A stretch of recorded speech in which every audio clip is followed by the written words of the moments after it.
Yesterday, March the 19th, 2026, I went to an eyeglass place. I had made my appointment. They told me, by the way, there won't be a doctor there, but there will be technicians there that will walk through all the steps and you will speak with a doctor virtually. Is that all right with you? Which I agreed to. That's fine.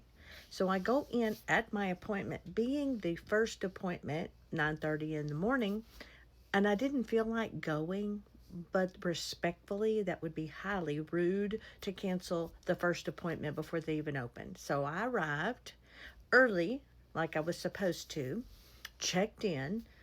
They didn't see me. I'm not on their calendar. Now, granted, it takes 45 minutes to get there, but I'm not on their calendar. And here's the thing, I didn't feel like going to begin with. I was tired. It was my last day of vacation. I'm going to make a point here. So there was another gentleman there and a lady going through the same issue, technical difficulties in the system. So they say, don't worry, we'll fit you in. I said, okay, no worries. But it might take a little bit longer. Are you okay with that? Absolutely. I already know this is beyond their control, something the people that are sitting there had nothing to do with. So I waited around a little bit. Then I get seen by a technician prior to a doctor being virtually available. That takes another 20 minutes or so. Then they come to me and tell me, by the way, there's not going to be a virtual doctor available here, and we don't know the timing of when they will be available. And I apologize for this. And they said yesterday it was a few hours. Are you willing to wait? It's up to you, or we can reschedule when a doctor is here.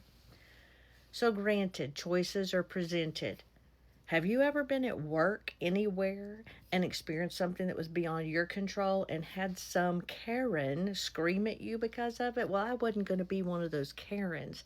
Immediately, I felt in my heart, God reminded me of my goal, which I always have told people, is Ephesians 4:29. Let nothing unwholesome come out of your mouth, but only that which builds up the people who hear it. Yeah, that's my goal. And that's a difficult goal to follow. But you do it if you're Christian.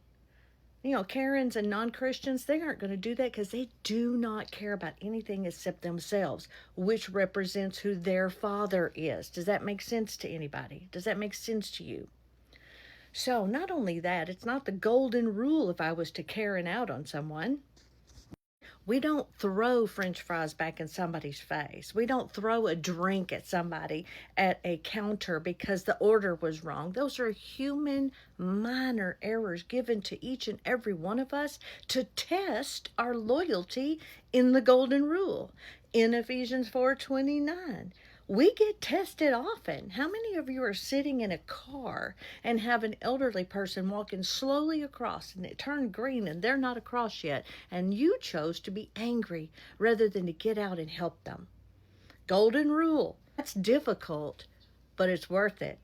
Also, Jesus said from the very beginning, difficult is the way and narrow is the path that leads to righteousness, and very few people choose to go that way. Broad and wide traveled is the road to easy anger, but it takes effort to shine Jesus. Who are you shining today?